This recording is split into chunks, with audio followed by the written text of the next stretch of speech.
Igbo na-ekene m ụnụ. Onye na-afụ kịta bụ Maazị Odogunigbo. Ọ bụrụ na ị na-anya na ụzọ Niger Bridge kịta na ebe niile mere mkpọchi, o nweghị ụzọ ndị mmadụ si aga, wee na-ayọ ndị mmadụ na-eti mkpu na-ebe akwa n'ihi na ife na-eme na briji a kamgbe arọ abụ 2021 karị ụzọ agara aga.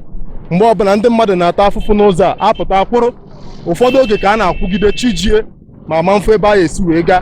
N'ụbọchị nke taa, anyị bụ ndị N.T.I TV nọ wee na-egosi gị ife na-eme, dịka anyị ajụgasịkwa ọtụtụ ndị ajụjụ ife kpatara o ji wee dị nke ona, na ụfọdụ ndị bụ ndị nọ kemgbe elekere 6 nke ụtụtụ wee ruo kịta ma ya bụ ụzọ agabe. Ka anyị jụọ ndị mmadụ ajụjụ ka anyị mara ka o si wee mee.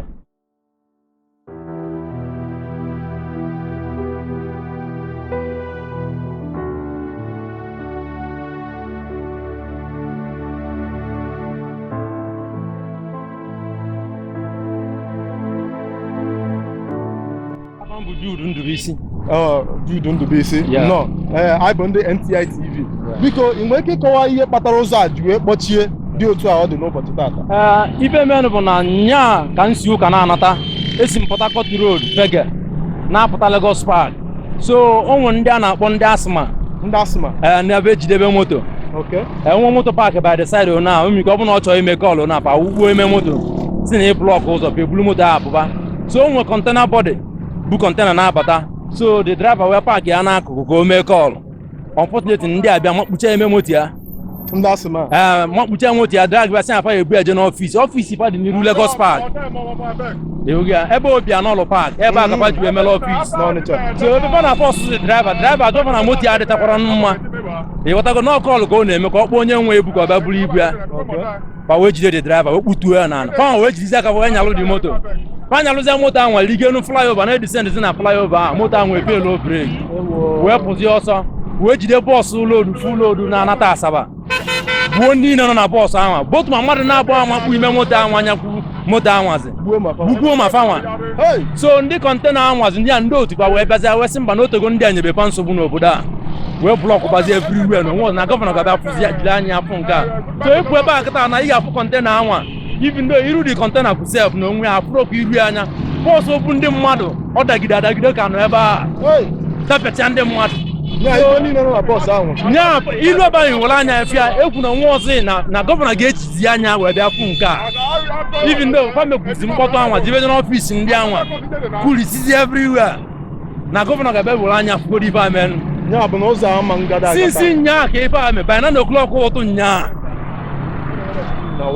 So ka isi n'anya ebe a na-akịta na tata enye nwere hope today n'ụzọ aka ya aga ịpụ Onitsha na-akịta na-epịa ndị nke ịpụ na-aga kịta na bụ ndị digo oposun wee blọk da Lagos ma obele oge na-akịta na nwa ọdị moto ya apụ na lane a, and anyị ekwe ka ndị aga ndị a na-ebe akịta na-agba one way ifuga ebe a blọk ya na idisend na emechi ya blọk ya entirely.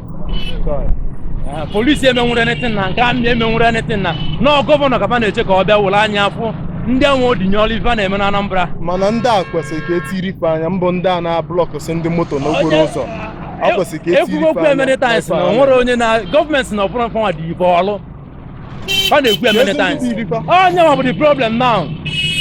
Ịpụ Onitsha kịta a na-anụ ọgwụ bịa ebe ife ame kịta na onye ọbụla afụna na ọ dịka onye agboro ma ọ bụ akụkụ ya ozugbo. Afọ m bụ Obinna. Obinna. And abụ m nwa afọ na Anambra steeti. Ezigbo nwa Anambra. Ezigbo nwa Anambra ka m. Daalụ. Biko ịma nsogbu na-adị na briji a kemgbe afọ 2021 apụta ụzọ kpochisia, ụfọdụ oge ka ndị mmadụ ga-ebido n'ụtụtụ nọgide chijie onwe ụzọ ahụ esi wee gaa. Nsị ka m jụọ gị nwa bụ onye Anambra steeti na-eyuzi ụzọ a mgbe ọbụla, ka ife na-akpata nsogbu a na briji a? Nke mbụ na mbụ na Second Niger Bridge o kwesịgo na Second Niger Bridge na-arụchago. Second Niger Bridge na ga-ebute about ebe 80% of the solution. Nke a abụgo nnụ nke mbụ, ụzọ adịgo due, anyị ekwesịghị inwe di Second Niger Bridge.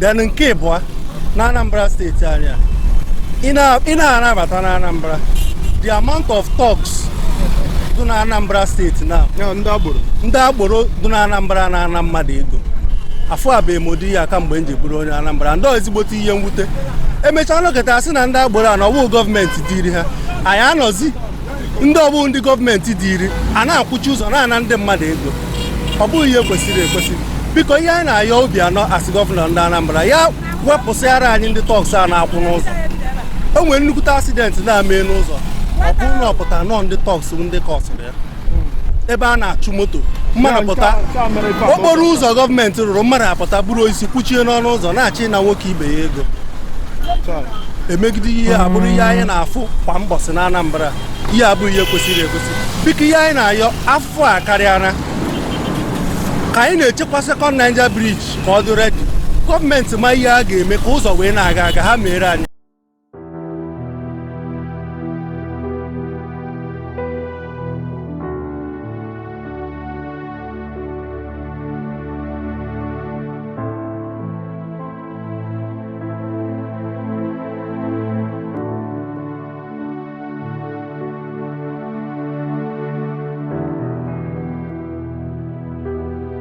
Very unfortunate. As I speak with you, my wife is at Bromley Hospital. I can't get to her to go and pay for her drugs. There's been constant blockage like this for over 3 months now. It's a very pathetic situation, honestly speaking. Every day going in and coming out, commuters are suffering. A very big one for that matter. I am telling you, these people have to come to our aid. They should hasten up the second Niger Bridge so that we can have an alternative route. But for now, honestly speaking, we don't know where out. I'll be here since 6 o'clock. Wow. Since 6 o'clock. What is the time now? This is to 11. So productive hours are being wasted on the way. Please tell us, help us beg the government to come to our aid. This is a pathetic situation. We are suffering. People are dying. You can see people walking, going to market. The distance is quite much. With the sun, honestly speaking, people should come to our aid, please. We are begging. They should come to our aid. So, but in your own understanding, what do you think that causes this traffic jam all the time? Of course, this is a bottleneck. Everybody coming in, it's just one bridge. Everybody wants to enter. Okay. You understand? It's a bottleneck. Those coming out from Anambra, coming to Delta, to the south, and those coming from the south to the east. It's a bottleneck. You have double A here. As soon as you get to the bridge, it becomes one single lane. Those coming out from Anambra to the south is double A. As soon as they get to the bridge, you have a single lane. So it's a problem. I think the problem we have is the problem of single lane at the bridge, coupled with the security men on the road sometimes, because every attempt to stop a vehicle for 2-3 minutes, you understand, you are causing a hold up immediately. Yeah. So the federal government need to hasten up the second Niger Bridge. Absolutely.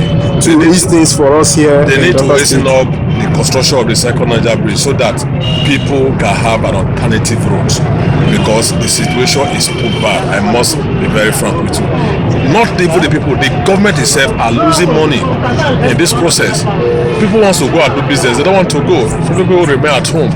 You understand? Government are losing money, individuals are losing money, state government are losing money, federal government are losing money, even the local government are losing money.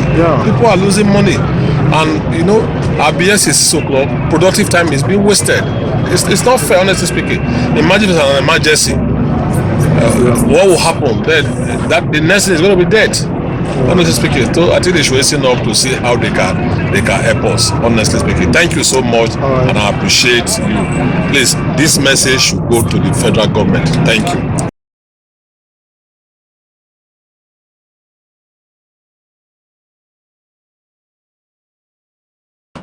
Daalụ ndị Igbo ndị ọma na-ege m ntị, anya m akara nke ụnụ na-afụgo ka o si wee mee. Biko anyị na-ayọ gọọmenti ndị a na-ebu isi akwụ n'ụzọ ka mara penis mee ha kwụsịzi na moto n'okporo ụzọ. Nke a bụ ọ bụrụ ihe na-ebute hold up n'elu briji bụ ịkwụsị nnukwu moto. Kama ọ bụrụ na anyị ewechapụ ebe anya na-akwụsị ndị moto, ọ bụrụ na iwu na anya na-akwụsị ha ka ọ bụrụ ebe tere aka maka oge ịpụta n'elu briji maọbụ n'isi briji na-aba ịkwụsị nnukwu moto. Ọya bụ na ya bụ hold up adịgo, maka mgbe ịkwụsịrị ya bifo na-ama ife na-eme na ofu moto akwụrụ n'azụ ọzọ kwụrụ n'azụ tupu ị na-ama ife na-eme na akwụ ogologo line. And ihe maka ndị be anyị si anya akwụkwa na ogologo line na onye ọbụla gawazie ife sore, ọya bụ na ụzọ akpọchie. Biko ndị uwe ojii na ndị osisi na ndị siman biko ka a mara ka esi akwụsị moto na ngalaba briji nke Niger. Ọgwụsị akwara m n'ọnụ.